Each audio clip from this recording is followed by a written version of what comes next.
اور اس وقت انہوں نے خدائی خدمتگاروں نے ان کو باقاعدہ پروٹیکٹ کیا اور ان سے ریکویسٹ بھی کی کہ بھئی آپ رک جائیں، ہم آپ کو پروٹیکٹ کریں گے جتنا کر سکتے ہیں، لیکن وہ لازمی بات ہے کہ وہ انیویٹیبل تھا۔ تو پھر 50s میں یہ سارا معاملہ ہوا، پھر انہوں نے یہ ٹرمینالوجی گھڑی پاکستان آئیڈیالوجی کی، اور جسٹس منیر نے جناح ٹو ضیاء میں لکھا ہے کہ میرا خیال سے ایوب خان کے سامنے جب پہلے کسی جماعت اسلامی کے بندے نے یا کسی اسلامک مائنڈڈ بندے نے اسلامی آئیڈیالوجی کی بات کی تو وہ حیرت سے پوچھنے لگا یہ کیا چیز ہوتی ہے، یہ کیا ہے؟ تو 60s میں یہ بڑا یہ 50s میں انہوں نے پہلا ماشاء اللہ لگوایا، پھر اس میں جماعت اسلامی بھی تھی، علامہ عنایت حسین مشرقی اور دوسری تنظیمیں بھی تھیں، تو انہوں نے یہ سارا معاملہ جو ہے اس پہ لے لیا، اور لازمی بات ہے کہ کولڈ وار کے دوران پاکستان یہ تاثر بھی دینا چاہتا تھا کہ جی ہم اسلام کا قلعہ ہیں۔ اگر آپ لیاقت علی خان کی تقریریں دیکھیں تو جو سیکولر مائنڈڈ لیڈر تھے انہوں نے بھی مذہب کو جو ہے وہ یوز کیا، کیونکہ دنیا دو کیمپوں میں منقسم تھی۔ امریکہ چاہتا تھا کہ پوری دنیا میں مذہبی رجت پسند قوت طاقت پکڑیں، تو آپ اگر لیاقت علی خان کی تقریر دیکھیں اور جو ان کا امریکہ کا پہلا وزٹ تھا، انہوں نے یہ تاثر دینے کی کوشش کی کہ ہم جو ہے وہ اسلام کا بہت بڑا قلعہ ہیں، کمیونزم کے خلاف بہت بڑی ڈھال بن کے ثابت ہو سکتے ہیں۔ وینکٹ رامانی نے جو سی آئی اے رول ان پاکستان لکھی، اس میں غلام محمد کے لیٹرز کا حوالہ دیا ہے، اور ایک جگہ تو اس نے کہا کہ غلام محمد نے پتہ نہیں کسی امریکی سفیر یا امریکی عہدیدار کو بڑی زمین و آسمان کے قلابے ملائیں کہ ہم کتنا بڑا جو ہے وہ ڈھال بن سکتے ہیں کمیونزم کے خلاف، اور اس نے وہ چھت والے پنکھے بھیجے پاکستان کو۔ تو ہوا یہ تھا کہ پاکستان کی کریشن کے بعد نیچرلی امریکہ کی بھی زیادہ توجہ انڈیا پہ تھی، کیونکہ انڈیا بڑا ملک تھا، تو انہوں نے اٹریکشن حاصل کرنے کے لیے، توجہ حاصل کرنے کے لیے اسلامک کریڈینشلز کو بڑا بوسٹ کرنے کی کوشش کی، اور بالآخر پھر ہم نے جوائن بھی کیا۔ U2 کا فیمس کیس ہوا، پھر سیٹ اور سینٹو کے معاہدے میں ہم داخل ہوئے۔ ہمارا نقطہ نظر اٹھا کے دیکھ لیں اس پر، سوئس کینال پر، کہ ہمارا کیا نقطہ نظر تھا، کورین وار پہ ہماری ڈائریکٹ یا انڈائریکٹ اپروچ کیا تھی، ویتنام کی وار پہ ہماری ڈائریکٹ یا انڈائریکٹ اپروچ کیا تھی۔ تو وہاں سے یہ سلسلہ شروع ہوا۔ پھر بھٹو نے بھی جو تھوڑی بہت اسلامائزیشن کی مولویوں کو خوش کرنے کے لیے، اس سے بھی نقصان ہوا، اور آگے جب جنرل ضیاء آیا وہ تو پھر انت ہو گیا، سارا تو آپ کا ہوتا ہے۔ تو یعنی کہ جب ہم پاکستان کی تاریخ کو دیکھتے ہیں تو مجلس احرار ہو، جمعیت علماء ہند ہو، یا علامہ مشرقی ہوں، یا بعد میں نوزائیدہ جماعت اسلامی، تو یہ تمام کی تمام جو ہیں وہ پاکستان کے خلاف تھے، کوئی بھی نہیں چاہتا تھا کہ پاکستان بنے۔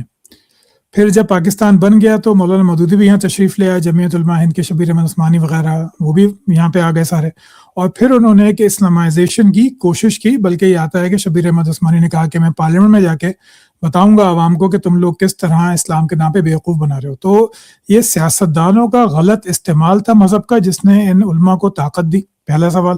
اور دوسری بات یہ کہ یہ ایک عجیب سی بات ہے کہ پاکستان میں جب بھی کوئی کہنا چاہیے ڈکٹیٹرشپ آئی ہے، علماء ہمیشہ اس کے ساتھ رہے، اس کی آپ کے نظر میں کیا وجہ ہے؟ یہ دو سوال ہے میرے۔ یہ تو ہمیشہ ڈکٹیٹرشپ میں تو ہمیشہ ان کا ساتھ رہا، کچھ کسی حد تک ایوب کی ڈکٹیٹرشپ کو مولانا مودودی کے اختلافات ڈیولپ ہوئے تھے، اور جو جمعیت علماء اسلام ہے اس کا تھوڑا سا مختلف رویہ رہا، وہ تھوڑے بہت ڈیموکریٹ رہے کیونکہ ان کو الیکٹورل اسٹرینتھ حاصل تھی تھوڑی بہت۔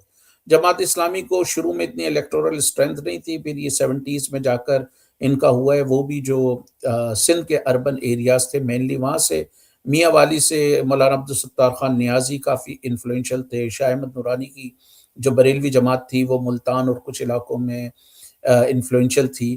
آئی تھنک جنرل ضیاء کے ساتھ اور یحییٰ کے ساتھ ان کا تھوڑا سا زیادہ گھٹ جوڑ رہا، ایوب کے ساتھ بھی تھوڑا بہت رہا لیکن اتنا زیادہ نہیں رہا، سب سے زیادہ ان کا جنرل ضیاء کے ساتھ رہا، اور بعد میں ایم اے جو ملا ملٹری الائنس بنایا، جس کو یہ لوگ وہ بھی کہتے ہیں متحدہ مجلس محاذ عمل۔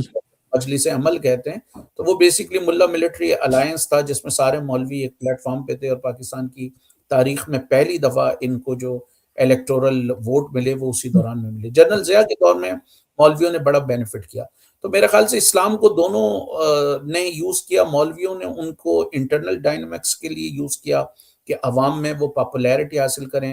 ہمارے جو سیکولر پولیٹیشنز تھے انہوں نے جو ہے پاکستان کو اسلام کا قلعہ ثابت کرنے کی کوشش کی تاکہ وہ امریکہ سے اٹینشن حاصل کریں، اور Pakistan as a buffer state act کرے، اور buffer state in fact buffer state act کرے تاکہ انڈیا میں کمیونزم نہ آ جائے. انڈیا کی سلامتی کے لیے ہم نے جو ہے وہ بفر اسٹیٹ کا وہ کیا، کردار ادا کیا. ایک مرحلے پہ ایوب خان نے ایون جب چائنا میں ریولوشن آیا تو چائنا میں ایسا نہیں تھا کہ پہلے ہی دن سے ہمارے تعلقات بڑے اچھے تھے، بلکہ یہ جو انڈو چائنا وار ہوئی ہے اس کے بعد ہمارے تعلقات میں ایک بہت بہتری آئی ہے.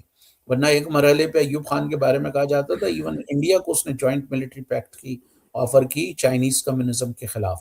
تو ایک سرٹن اسٹیج پر ہمارے چائنا سے گو کے تعلقات نسبتاً بہتر تھے سوویت یونین کے مقابلے میں، لیکن ان میں بہتری آئی جب انڈیا اور چائنا کی لڑائی ہوئی. ورنہ انڈیا اور چائنا کی بھی تعلقات بہتر تھے. چوئن لائی کا مجھے یاد پڑتا ہے ارلی 60s میں اس کا بیان تھا کہ partition of subcontinent was a British conspiracy to divide and rule. تو یہ ارلی 60s تک ان کا تھا. لیکن یہ جب انڈو چائنا لڑائی ہو گئی تو اس کے بعد لازمی بات ہے کہ ہم جو ہے وہ ان کے بڑے قریب آ گئے. تو میرا خیال یہ ہے کہ سب سے زیادہ جو مولویوں نے ساتھ دیا جنرل ضیاء کا دیا، اور پاکستان میں ملائیت سب سے زیادہ یحییٰ کے ساتھ بھی وہ کسی حد تک تھے. ایوب کے سے تھوڑے ان کے نالا تھے، کیونکہ ایوب نے ایک مرحلے پہ وہ اسلامی بھی نام نکلوا دیا تھا، اس پہ بڑا شور وور ہوا تھا. اور ایوب کے ٹائم تک جو آپ کے زیادہ تر فوجی تھے وہ برٹش سسٹم میں ٹرین ہوتے جی تھے، برٹش ویلیوز تھیں، اپنے آؤٹ لک میں تھوڑے سے وہ جو ہے وہ سیکولر تھے. لیکن ان میں اور مولویوں میں جو مشترکہ پوائنٹ تھا وہ کمیونزم سے یا سوویت یونین سے دشمنی تھی، اس پر ان کا کنورجنس ہوتا تھا. تو پاکستانی حکمرانوں نے جو ہے وہ انٹرنیشنل توجہ حاصل کرنے کے لیے، پیسہ حاصل کرنے کے لیے مذہب کا نعرہ لگایا، اور مولویوں نے انٹرنلی طاقت پکڑنے کے لیے جو ہے مذہب کا نعرہ. تو یہ ستار صاحب یہ بتائیے گا کہ یہ جو بھٹو کا دور آیا اس میں ہم اسلامائزیشن کی طرف تیزی سے کیوں گئے؟ بھٹو انتہائی سیکولر آدمی تھا، پڑھا لکھا تھا بہت زیادہ، اس کی فیملی کا بھی بالکل سیکولر ایک آؤٹ لک تھا، لیکن پھر وہ آتا ہے اور پھر وہ ایک پاکستانی سیاست میں، میرے مطالعے کے حد تک پاکستانی سیاست میں اسلامک ٹچ کی اصطلاح وہ لاتا ہے، کہ اصطلاح تو نہیں کہنا چاہیے، نظریہ لاتا ہے کہ مانگ رہا ہے ہر انسان روٹی کپڑا اور مکان. اسلامی سوشلزم کی ایک اصطلاح آتی ہے جس کے بعد Islam as a way of life ہمیں نظر آتا ہے بہت زیادہ تحریروں میں. تو کیا اس کو آپ دیکھتے ہیں as a step towards radicalization of Islam? نہیں، اس طرح ریڈیکلائزیشن تو نہیں، لیکن بھٹو وہی تھا نا کہ سیاستداں ہوتا ہے وہ مختلف حلقوں کو خوش کرنے کی کوشش کرتا ہے. اور بالکل بھٹو پہ بہت زیادہ انہوں نے ایلیگیشنز لگانا شروع کیے کہ جی وہ جو ہے کیا کہنا چاہیے دہریہ ہے، کافر ہے، اس طرح کے الزامات لگانے شروع کیے. تو پھر لوگوں کو اپنے کریڈینشیل پروف کرنے کے لیے ایسی چیزیں کرنی پڑتی ہیں، جس طرح ہندوستان میں جب کچھ مسلمان لیڈروں پر بہتان لگائے جاتے ہیں تو پھر وہ اپنی جو ہے وہ پیٹریوٹک کریڈینشیل ثابت کرنے کے لیے آؤٹ آف دا وے جاتے ہیں، مزید زیادہ جا کر بولتے ہیں. اسی طرح آپ یو کے میں دیکھ لیں کہ کچھ مسلمان لیڈرز یا کلرڈ جو پیپل ہیں وہ امیگریشن پر بہت زیادہ بولتے ہیں. ابھی جیسے یو کے کی وزیر داخلہ ہیں ضیاء یوسف ہے، نجیل فراج کی پارٹی کا، وہ شری لنکن مسلم ہے لیکن وہ بہت امیگرینٹس کے خلاف بولتا ہے. کیمی بیڈنوخ ہے، وہ نائجیرین ہے خود، اور وہ بھی کنسرویٹو پارٹی کی وہی بولتی. تو بعض ٹائم وہ پریشر آ جاتا ہے. تو بھٹو پر بھی یہ پریشر ایک طریقے سے ڈیویلپ ہوا. اور بھٹو خود تو لازمی بات ہے کہ ایک وہ چھوٹا فیوڈل تھا، کچھ لوگ کہتے ہیں بڑا فیوڈل تھا، کچھ لوگ کہتے ہیں چھوٹا فیوڈل تھا. بھٹو خود تو آئیڈیالوجیکلی سوشلسٹ نہیں تھا. بھٹو کے ساتھ جو لوگ تھے، جے رحیم، معراج محمد خان اور دوسرے لوگ، ڈاکٹر مبشر حسن، ان کا وہ تھا. اور پوری دنیا میں یہ مت بھولیں کہ یہ خالی وہ نہیں ہوتا، یہ ہمارے ہاں بڑا غلط ہسٹری کا تصور ہے. دیکھیں آپ کے جو ارد گرد کے سرکمسٹینسز ہوتے ہیں نا، وہ آپ کو مجبور کرتے ہیں کوئی پالیسی بنانے کے لیے. بالکل اب گاندھی کو ایک مرحلے پہ آپ نے بنا دیا کہ امن کا دائی، امن کا وہ. بھائی گاندھی نے پہلے دیکھ لیا تھا کہ 1857 میں آپ نے وہ کیا ایجیٹیشن کی، جنگ آزادی. جی تو وہ ملٹری پاور اتنے طاقتور تھے کہ اس وقت جو ہے آپ اگر کوئی ملیٹنٹ اسٹرگل کرتے وہ کامیاب نہیں ہوتی. تو حالات ڈکٹیٹ کر رہے تھے. کریڈٹ بہرحال گاندھی صاحب کو بھی کسی حد تک جاتا ہے، لیکن بہت بڑا عمل دخل حالات کا تھا. لیکن وہی گاندھی جب کوئٹ انڈیا موومنٹ چلاتا ہے، اس کو پتا ہے کہ سیکنڈ ورلڈ وار کی وجہ سے بڑا کمزور ہو گیا ہے وہ، برٹش کمزور ہو گئے ہیں. تو انہوں نے وہ پالیسی کا اس کا رخ ڈیفرنٹ تھا. اسی طرح اشوکا نے جو ہے وہ امن تو قائم کر دیا، پیسیفسٹ ہو گیا، سارے لیکن بھائیوں کو مار کے. کے بعد بھی کسی علاقے میں بغاوت ہوئی تو اس نے دھمکی دی اشوکا نے کہ میں آ سکتا ہوں اس کلر میں دوبارہ. تو یہ میرے خیال سے 60s اور 70s کا جو دور تھا نا پوری دنیا میں، وہ لیفٹ کی تحریکیں تھیں. آپ دیکھیں پوری دنیا میں ایک جذبہ تھا، ویتنام کی موومنٹ، وہ اینٹی وار موومنٹ چل رہی تھی. پوری دنیا میں جو ہے وہ سوشلسٹ تحریکیں اپنے عروج پہ تھیں، ڈی کالونائزیشن تھی. تو وہ پوری دنیا کا وہ کلر ہی وہی تھا. تو بھٹو نے اس میں تھوڑا سا اسلامک ٹچ دیا. پھر اس نے افغانستان میں بھی جو پرابلم کریٹ کرنے میں بھٹو کا ہاتھ تھا. اب یہ دیکھنا پڑے گا کہ پاکستان میں اسٹیبلشمنٹ کا جو ہمیشہ سے انفلوئنس رہا ہے، عمل دخل رہا ہے، کہ سارا کا سارا کام بھٹو نے ہی کیا یا پیچھے کچھ اور بھی تھا. لیکن بہرحال اس نے مولویوں کو نیوٹرلائز کرنے کے لیے یا ان کے انفلوئنس کو کم کرنے کے لیے جو ہے وہ مذہبی نعرہ لگایا، جس کا نقصان بھی ہوا. جو پوری پی این اے کی تحریک چلی وہ بھٹو کے خلاف چلی، انہوں نے اس کو معاف نہیں کیا. یہاں تک کہ بھٹو کے بارے میں یہ اڑا دیا گیا کہ وہ ہندو تھا. اور جب بھٹو کو پھانسی ہوئی تو یہ میرے خیال سے مختلف لوگوں نے لکھا بھی ہے. جو ایک بندہ جو اس کی کرنل رفیع اللہ تھا غالباً، اس نے ابھی کسی انٹرویو میں بھی کہا کہ بھئی ایون وہ شلوار اتار کے دیکھا گیا کہ واقعی تو ہندو نہیں تھا. پھر بھٹو کے بارے میں یہ باتیں پھیلائی گئیں کہ وہ کسی جو ہے وہ ممبئی کی کوئی عورت تھی، اس کا بیٹا تھا. تو اس طرح کا بہت سارا پروپیگنڈا. اور یہ بھٹو کی موت تک نہیں رہا. اگر آپ 1988 کا تکبیر رسالہ جو جس میں شریعت کی بہاریں جگہ جی جگہ جی جاری ہوتی تھیں، اس نے یہ بہتان تراشی کی کہ نصرت بھٹو اور بے نظیر بھٹو کی کانکوکٹڈ تصویریں کی. اوپر اللہ کا نام بھی تھا تکبیر پہ، قرآن کی آیات بھی تھی، اور نیچے یہ سارا جھوٹ بہتان بھی تھا جو انہوں نے لگایا کہ کیا آپ ایسے لوگوں کے ہاتھ میں پاکستان دینا چاہتے ہیں. اور پاکستانیوں نے جو ہے وہ لبیک کہا. یس، ایسے ہی لوگوں کے 88 کے الیکشن میں بے نظیر کو جو ہے وہ سویپنگ وکٹری ملی. حالانکہ اس میں بڑا مینیپولیٹ کیا گیا. میرے خیال سے اگر مینیپولیٹ نہیں کیا جاتا تو بے نظیر بھٹو کو مزید سیٹیں ملتی. لیکن سنگل لارجسٹ پولیٹیکل پارٹی کے طور پر وہ ہوا. تو بھٹو پیپلز نے جو پارٹی میں. اسٹیبلائزیشن کی وہ کسی حد تک قانونی طور پر تھی، کچھ اقدامات کے طور پہ تھی، جیسے الکوہل پہ پابندی لگائی اور دوسری لگائی. اصل جو آپ کا نقشہ چینج ہوا وہ افغان وار کے بعد ہوا 79. اس کے بعد جو آپ کے پاس پیسہ آیا، پیٹرو ڈالر آیا، امریکہ کی طرف سے پیسہ آیا، ڈرگز آئی، کلاشنکوف کلچر آیا. اس سے لازم بات ہے کہ آپ کے پاس بڑا پیسہ آیا. اس نے پورے ڈائنامکس پہ چینج کی. تو یعنی اور وہ کہ مذہب جو تھا وہ سیاستدانوں کو لگا کہ اس کو ہم عالمی منڈی میں بیچ سکتے ہیں. یعنی کہ ہم اپنا ایک مذہبی آؤٹ لک اگر بنا لیں تو ہم کمیونسٹ کے خلاف بھی اپنے آپ کو بیچ سکتے ہیں، اور ہم جو ہے وہ کہنا چاہیے انڈیا کے خلاف بھی ایک بفر اسٹیٹ یا جو ہے وہ اس طرح کا رول ہم ادا کر سکتے ہیں. تو لیکن یہ جو اسلام کے بارے میں جو یہ کانسیپٹ پیدا ہوتا ہے جو ہمیں تاریخ میں نہیں دکھتا کبھی بھی، کہ جو ہے یہ ایک ایسا نظام ہے جو آپ کو ہر چیز بتاتا ہے. آپ کو معیشت بھی دیتا ہے، یا آپ کو انصاف بھی دیتا ہے، حقوق بھی دیتا ہے. یہ کانسیپٹ ہمیں کہیں اور نہیں دکھتا. ہمیں عباسی دور میں بھی نظر آتا ہے کہ بہت سارے لوگ وہاں پہ کام کر رہے ہیں، فلسفہ بھی ہے، سائنس بھی ہے. اندلس میں بھی یہی نظر آتا ہے. آٹومن امپائر میں بھی بہت حد تک یہ نظر آتا ہے. اپنے زوال کے سے پہلے 200 سال میں یہ بہت زیادہ نظر آتا ہے. لیکن یہ جو بات ہے پاکستان کے اندر، کہ پاکستان کے تمام مسائل کا حل یہ ہے کہ یہاں پہ مکمل اسلام کا نفاذ ہو جائے، یہ کانسیپٹ کی شروعات آپ کہاں سے دیکھتے ہیں جس سے پھر یہ ساری فنڈامنٹلزم کی تحریک جو ہے وہ اٹھی ہے؟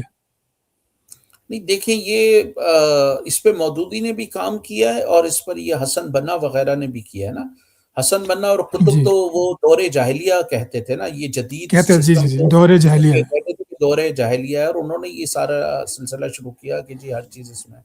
اب آپ کیسے لے کر آئیں گے؟ دیکھیں نا، اسلام ایک براڈر آؤٹ لائن تو آپ کو دے سکتا ہے، کوئی سا بھی سسٹم براڈر آؤٹ لائن دے سکتا ہے. آپ ہر چیز کو کیسے امپلیمنٹ کریں گے؟ اسلام کے دور میں جو تھا وہ صحیح سے ایگریکلچر بھی نہیں تھی عربیہ میں بہت سارے علاقوں میں.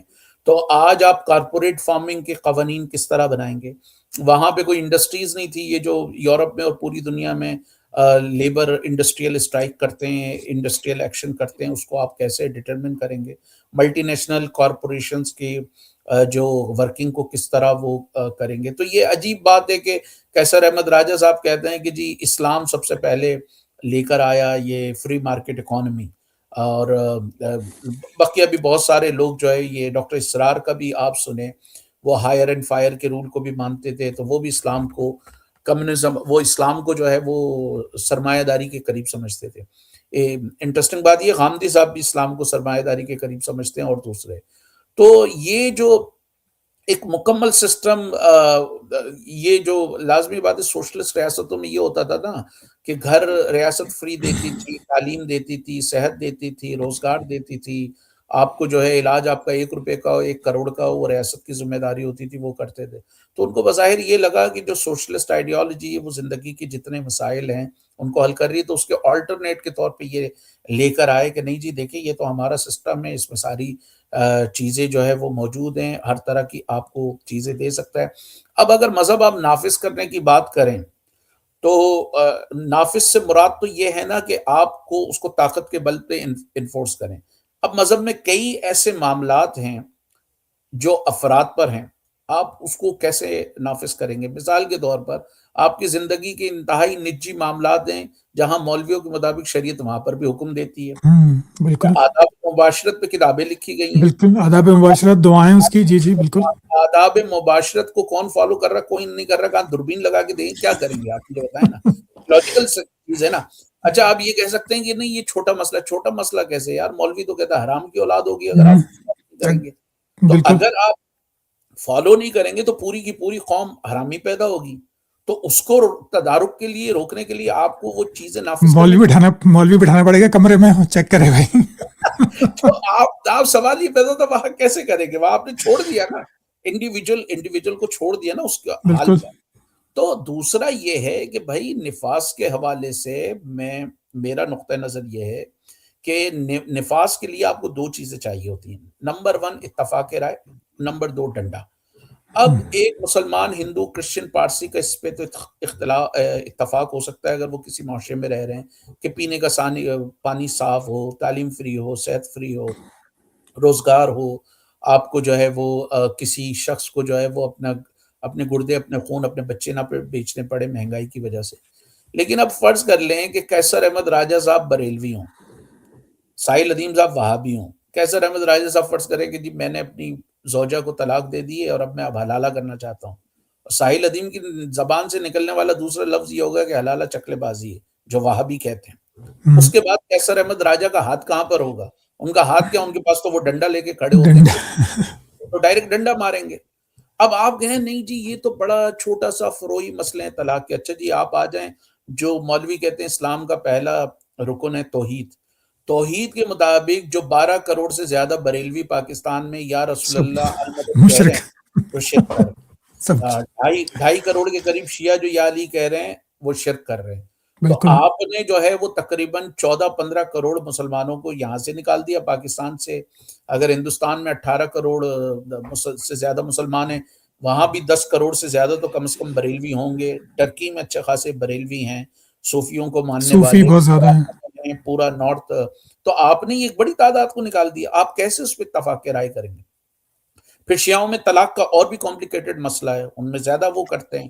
پھر حاضر و ناظر پہ مسئلہ ہے، حاضر و ناظر کے نور مسئلے بشر کی بحث ہے جی پر آپ کو پتا ہے، آپ نے پڑھا ہے سارا مذہب کے اشرف علی تھانوی پہ کفر کے فتوے لگائے بریلویوں نے، مولانا مودودی پہ لگائے جو انہوں نے تفہیم القرآن میں رسول اللہ صلی اللہ علیہ وسلم کو شیفرڈ لکھا اور سارا لکھا۔ آپ اس پہ کیسے کریں گے؟ آپ تو ایک دوسرے کو قتل کر رہے ہوں گے۔ اور تو پھر آپ گستاخی کا مسئلہ کہ ایک کے نزدیک گستاخی کیا ہے، دوسرے کے نزدیک گستاخی کیا ہے، آپ کیا کہیں گے؟ اس میں تو پھر بچے گا ہی نہیں کوئی۔ تو اسی لیے آپ کا مذہب آپ کا ذاتی معاملہ ہونا چاہیے، دل اور خدا کے درمیان جو تعلقات ہیں اس کا نام مذہب ہے۔ میرے دل میں کیا ہے آپ کو نہیں پتا، آپ کے دل میں کیا ہے مجھے نہیں پتا، تو let religion be a private metre.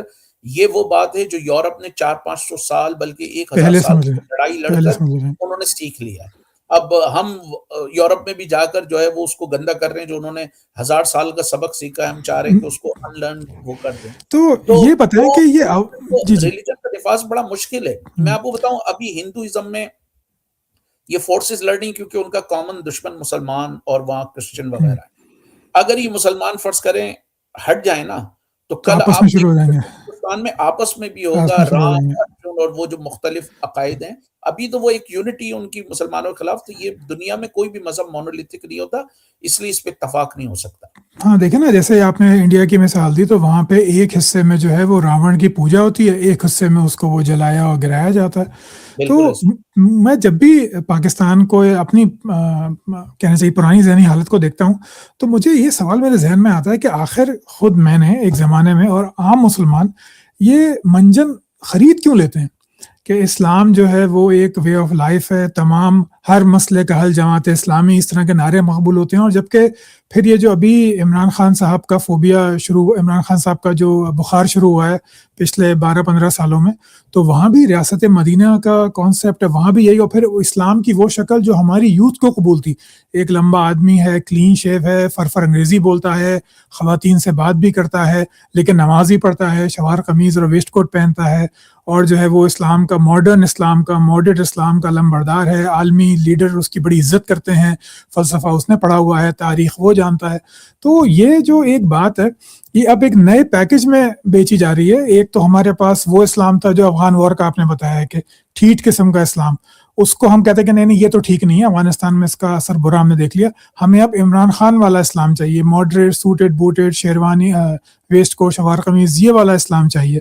لیکن پھر بھی یہ جو بات ہے کہ اسلام جو ہے وہ مسائل کا حل ہے، یہ منجن لوگ کیسے خریدتے ہیں جبکہ وہ خود نسلوں سے دیکھ رہے ہیں کہ یہ اٹس ناٹ پاسبل، اس کی امپلیمنٹیشن ہو نہیں سکتی، اختلافات اتنے زیادہ ہیں کہ آپ کبھی چلا ہی نہیں سکتے as a form of government.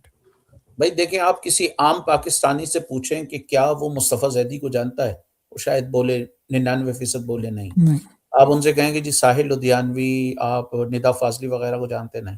آپ عام پاکستانی پوچھیں علامہ اقبال کو جانتے ہیں، وہ فوراً بولے گا یس. بالکل. اچھا، سائیکالوجی میں جو پاولوف نے تھیوری دی تھی لرننگ کی، اس میں یہ ہوتا ہے the more you repeat the better you learn, جتنا یس. آپ دہرائیں گے.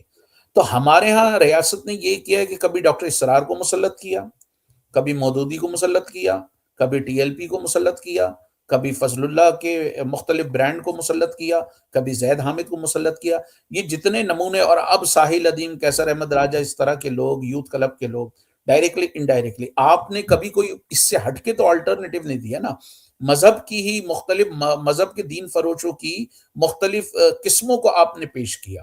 آپ نے کبھی یہ نہیں کہا کہ بھائی مذہب سے ہٹ کر بیونڈ بھی یہ ہے کہ آپ کا طبقاتی مسئلہ ہے.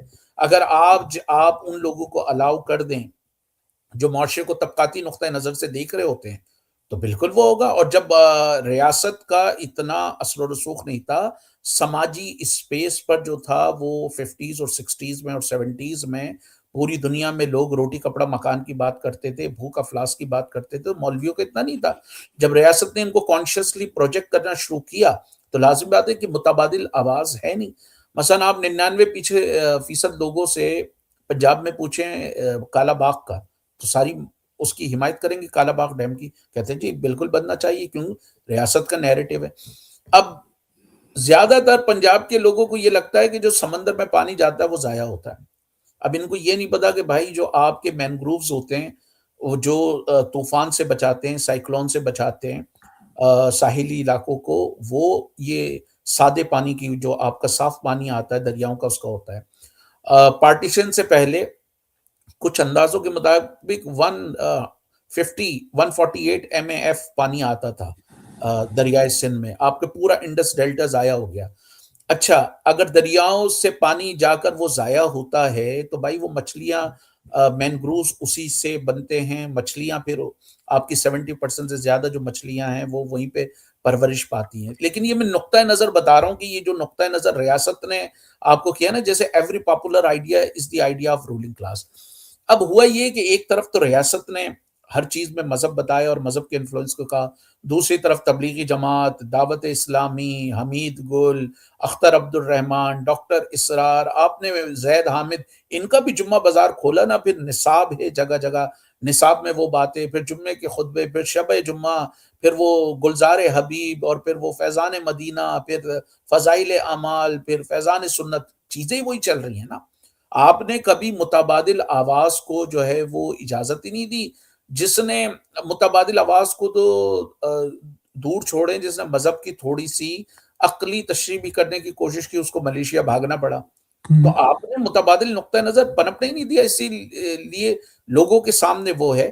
تو یہ جو گرامشی نے ایک بات کہی تھی کہ ریاست دو طرح کے وہ رکھتی ہے، ایک کورسو پاور ہوتا ہے جو پولیس، فوج اور جوڈیشری کی شکل میں ہوتا ہے لوگوں کو کنٹرول کرنے کے لیے. کیا کبھی آپ نے نوٹ کیا ہے کہ اگر کسی فیکٹری میں مزدور ہڑتال کرتا ہے تو پولیس آ کے مزدوروں کو گرفتار کرتی ہے، کبھی کسی فیکٹری کے مالک کو گرفتار نہیں کرتی؟ تو ریاست ہمیشہ طاقتوروں کا ساتھ دیتی ہے. اور دوسرا ہوتا ہے پرسویسو پاور. پرسویسو پاور میں آپ کا ماس میڈیا ہوتا ہے، آپ کے ایجوکیشن ہوتے ہیں، اور پاکستان جیسے ملک میں تبلیغی جماعتیں، دعوت اسلامی یہ بھی ہوتے ہیں، یہ سارے ماس میڈیا میں آ جاتے ہیں. اب آپ دیکھیں نا 21ویں صدی میں دعوت اسلامی سکھا رہی ہے کہ احمد رضا خان نے کہا تھا زمین اسٹیٹک ہے، بچوں کو لٹرلی وہ سکھا رہے ہیں. جو بچہ کہتا ہے کہ آج بھی اسٹیٹک سکھا رہے نہیں، آج بھی سکھا رہے ہیں. ہیں، آج بھی سکھاتے ہیں. 21ویں صدی میں آپ کو یہ جو مفتی منیب الرحمان کہتا ہے میں سائنس کو جوتے کی نوک پہ رکھتا ہوں، وہ دوربین وہ استعمال کر رہا ہے جو سائنس نے دی ہے، چشمہ وہ استعمال کر رہا ہے، موبائل استعمال کر رہا ہے. اور وہ جو قوم لوط کے مولویوں کا سردار ہے حشام الہی، جو قوم لوط کے کوئی بھی مولوی پکڑا جاتا ہے سب سے پہلے بچانے کے لیے وہ پہنچتا ہے.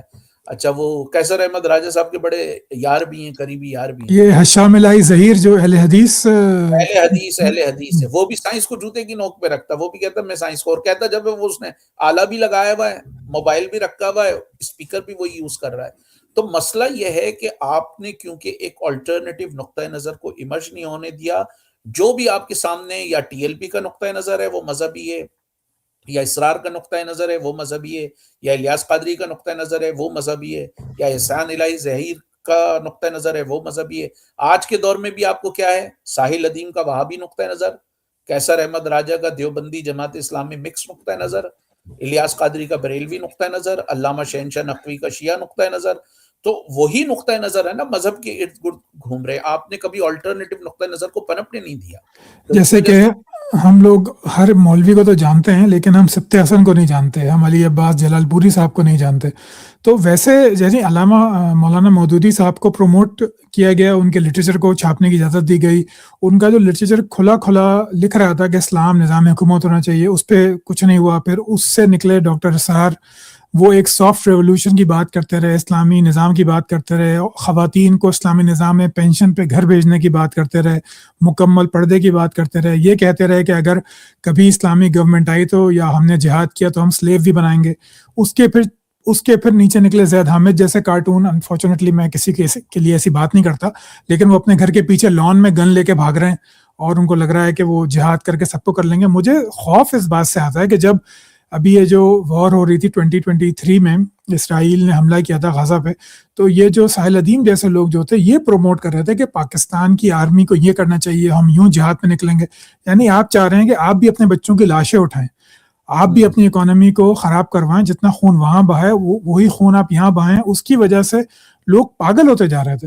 تو آپ کو لگتا ہے کہ یہ ریاست اس کو پروموٹ کریے، یا یہ اب ایک سنو بال ایفیکٹ ہے کہ آپ نے پروموٹ کیا مودودی صاحب کو، اسرار صاحب کو، اس کے بعد زید حامد جیسے لوگوں کو، تو اس کا اب یہ پروڈکٹ ہے کہ اب لوگ آگے کھلے عام ٹی ایل پی یا جہادی یا اس طرح کی چیزیں اب سامنے آ رہی ہیں کہ اب ہر حال میں آپ کو مرنا ہے، اور ہر مسلم کا غم جو ہے وہ آپ کے دل میں، اپنا ملک آپ سے سنبھل نہیں رہا لیکن پورے دنیا کے مسلمانوں کا غم جو ہے وہ آپ کے دل میں. آپ کو لگتا ہے کہ یہ اس کا ایک سنو بال ایفیکٹ ہے یا یہ بھی ایک ریاستی بیانیہ ہی ہے؟ دیکھیں اس کے بہت سارے فیکٹرز ہیں. زید حامد کا تو یہ معاملہ ہے کہ وہ سارا ہتھیار وتھیار لے کے ٹریننگ لے کے تیار ہوتے ہیں، اس کے بعد ان کی بیوی ان کو گھر میں دہی جا کے بیٹھ جاتے ہیں. نہیں، بیوی ان کو دہی لینے بھیج دیتی کہ دہی اور دودھ لے آؤ جا کر، تو وہ ان کا وہاں پہ سارا جہاد ختم ہو جاتا ہے. اور دوسرا معاملہ یہ ہے کہ ایک تو ریاست کا آف کورس یہ بیانیہ ہے، ریاست بھی یہ چاہتی ہے کہ لوگوں کی پاکستان میں یہ توجہ نہ ہوگی جی 9 کروڑ سے زیادہ لوگ یہاں غربت میں ہیں، 44% بچوں کے قد نہیں بڑھیں گے، ٹھیک ہے، 80% لوگوں کو 70 سے 80% لوگوں کو پانی پینے کا پانی میسر میسر نہیں ہے، نہیں ہے، 2.5 کروڑ صاف بچوں میسر کی نہیں بیمار ہے. ہے. تو ایک تو یہ کام کرتا ہے جس کو آپ ڈسٹرکشن کہتے ہیں کہ ڈسٹرکشن ہے. اس سے قطعی یہ مراد نہیں کہ فلسطین کے لوگوں کے ساتھ جو ہے وہ یکجہتی نہیں ہونا چاہیے، بالکل ان کے ساتھ پولیٹیکل یکجہتی ہونی چاہیے. اور جتنے مظاہرے امریکہ کی جارحیت کے خلاف غیر مسلم ممالک میں ہوئے، مثلا یورپ میں جو عراق کی جنگ کے خلاف مظاہرے، لندن میں 10 لاکھ لوگوں کا مظاہرہ ہوا. مجمع نکلا جی، سب سے بڑا. یہ جو مخالفت ہے یہ میں نے ابھی اس پر کیا بھی ہے کہ ساحل ادیم، قیصر احمد راجہ اور یہ سارے فلسطین کے نام پر، اور ایون ڈاکٹر اسرار جو سب سے بڑا جھوٹ بولتے ہیں، جو بلیک سپٹمبر کا واقعہ ہوا فلسطینیوں کے ساتھ، اس پہ وہ کسی کو معلوم ہی نہیں ہے جناب کہ ضیاء الحق کی فوج پہ جا کے وہاں پہ فلسطینیوں کو مارا ہے. مطلب یہ کسی یہ کوئی نہیں جانتا. موشے دیان کا اسٹیٹمنٹ کوٹ کیا جاتا ہے کہ اس نے کہا کہ ہم نے اتنے فلسطینی 25 سال میں نہیں مارے جتنے شاہ حسین نے اور جنرل ضیاء نے جو ہے وہ 11 دن میں مار دیے. اچھا پھر سوال یہ پیدا ہوتا ہے کہ اگر جنرل ضیاء اس میں انوالو نہیں تھا تو جنرل ضیاء کو جو ہے وہ وہاں ایوارڈ کیوں کا دیا گیا ان کو پتہ نہیں، نام مجھے یاد نہیں آ رہا، بہت بڑا سول ایوارڈ دیا تھا.